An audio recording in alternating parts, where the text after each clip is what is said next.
Market 18 के इस stock market basic to advance series के पार्ट 2 में हम टोटल 5 कॉन्सेप्ट के बारे में डिस्कस करेंगे। पहला है कि डिपॉजिटरी क्या होता है, दूसरा डिपॉजिटरी पार्टिसिपेंट यानी डीपी क्या होता है, तीसरा ब्रोकर क्या होता है, चौथा डीमेट अकाउंट क्या होता है और पांचवा ट्रेडिंग अकाउंट क्या होता है। तो चलिए वीडियो को शुरू करते हैं।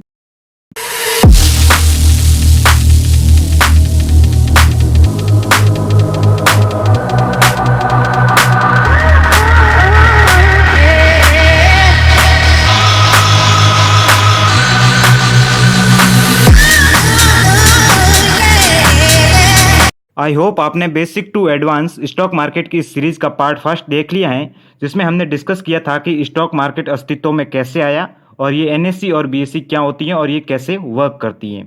अगर आपने ये वीडियो नहीं देखा है तो आपको डिस्क्रिप्शन बॉक्स में लिंक मिल जाएगा, जहां पर आप क्लिक करके देख सकते हो।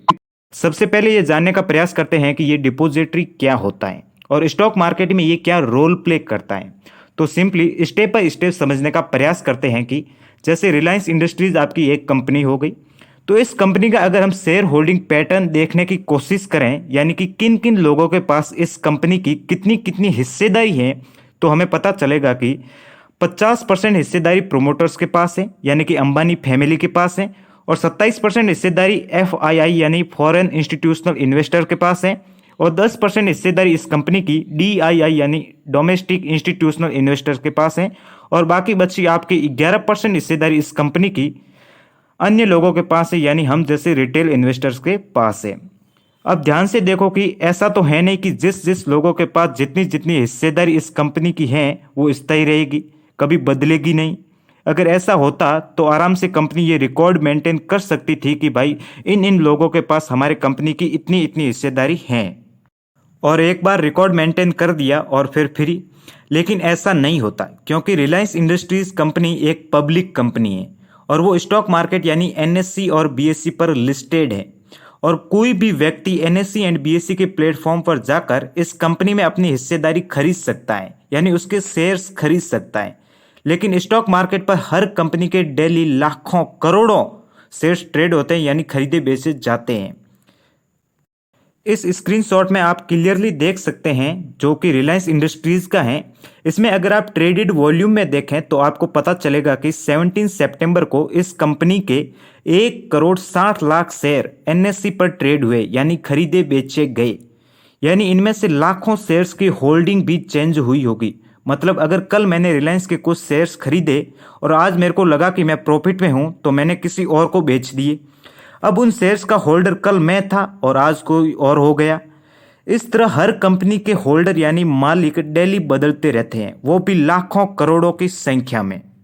अब सोचकर देखिए कि किसी भी कंपनी के लिए ये टास्क तो इम्पॉसिबल होगा कि वो डेली रजिस्टर में मेंटेन करके रखे कि आज उनके कंपनी का मालिक कौन कौन है, क्योंकि हर पब्लिक लिमिटेड कंपनी के शेयर होल्डर्स डेली लाखों की संख्या में चेंज होते रहते हैं। चूंकि किसी भी कंपनी के लिए ये इतना बड़ा डाटाबेस डेली मेंटेन करना काफ़ी मुश्किल है, तो इसके लिए एक अलग एंटिटी ही बना दी गई, जिसको हमने डिपॉजिटरी नाम दे रखा है। तो फाइनली संक्षिप्त में बोलूं तो डिपॉजिटरी एक बॉडी कॉरपोरेट है, यानी एक कंपनी है जो हर कंपनी के शेयर होल्डर्स और शेयर्स का डेली डाटाबेस मेंटेन करने का काम करती है। तो इंडिया में करंटली 2 डिपॉजिटरी हैं।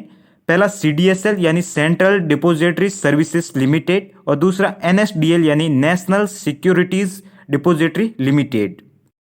एनएसडीएल न कि केवल किसी भी कंपनी के शेयर होल्डर्स का डाटाबेस मेंटेन रखती हैं, बल्कि ये ऑल पैन कार्ड होल्डर्स का डाटाबेस भी मेंटेन करके रखती है। अब सेकेंड कॉन्सेप्ट के बारे में बात करते हैं कि डिपॉजिटरी पार्टिसिपेंट्स यानी डीपी क्या होता है। मान लो मिस्टर एक्स ने रिलायंस इंडस्ट्रीज के 10 शेयर्स खरीद लिए हैं।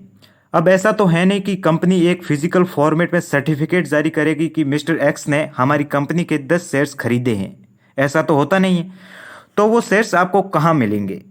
जिस तरह बैंक में कैश होल्ड करने के लिए सेविंग अकाउंट की ज़रूरत पड़ती है, उसी तरह शेयर्स को होल्ड करने के लिए एक अकाउंट की ज़रूरत पड़ती है, जिसका नाम है डीमेट अकाउंट, यानी कि डीमटेरियलाइज्ड अकाउंट। मतलब आपको जो शेयर्स मिलेंगे वो इलेक्ट्रॉनिक फॉर्मेट में होंगे, मटेरियलाइज्ड फॉर्म में नहीं होंगे।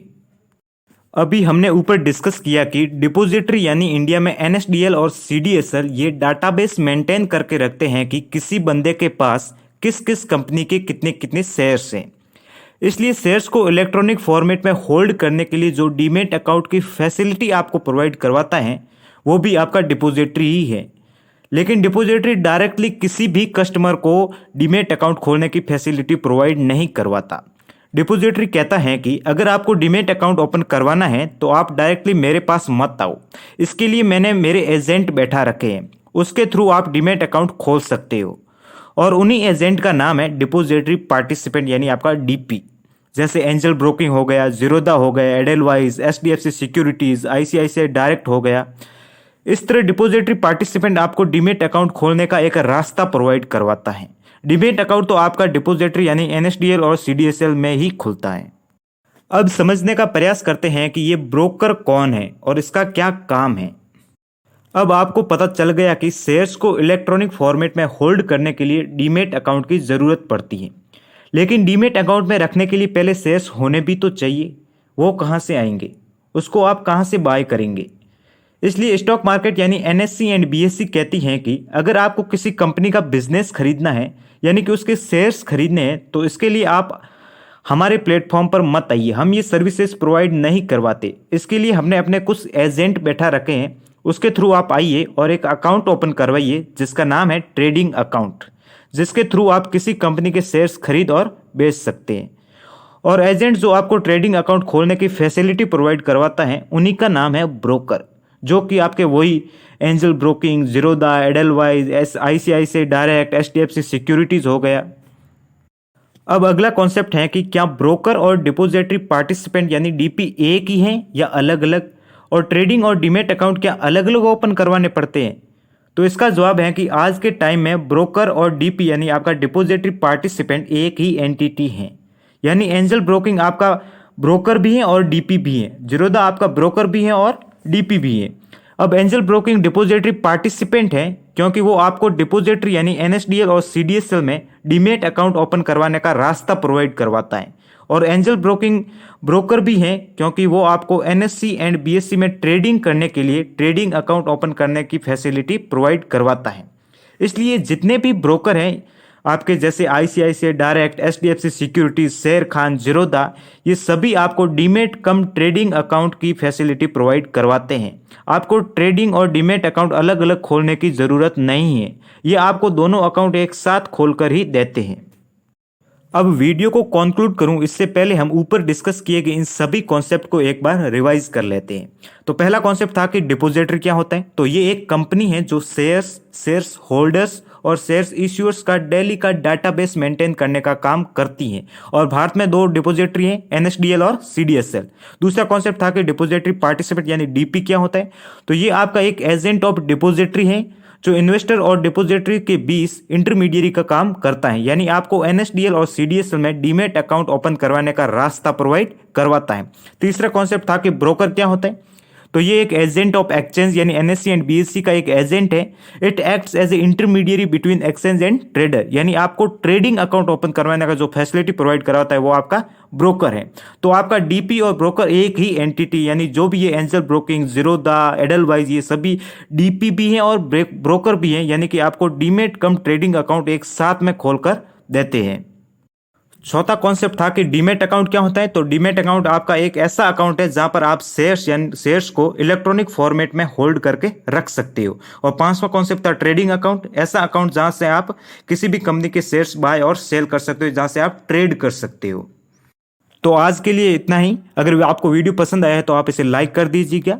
और ये stock marketing basic to advance series market 18 पर इसी तरह कंटिन्यू रहेगी। और अगर आप इंटरेस्टेड हैं इन्वेस्टिंग और ट्रेडिंग में तो आप सिंपली हमारे चैनल को सब्सक्राइब करके पास के बेल आइकन को दबा दीजिए ताकि जब भी मैं वीडियो डालूं तो सबसे पहले आप नोटिफाइड हो जाएं।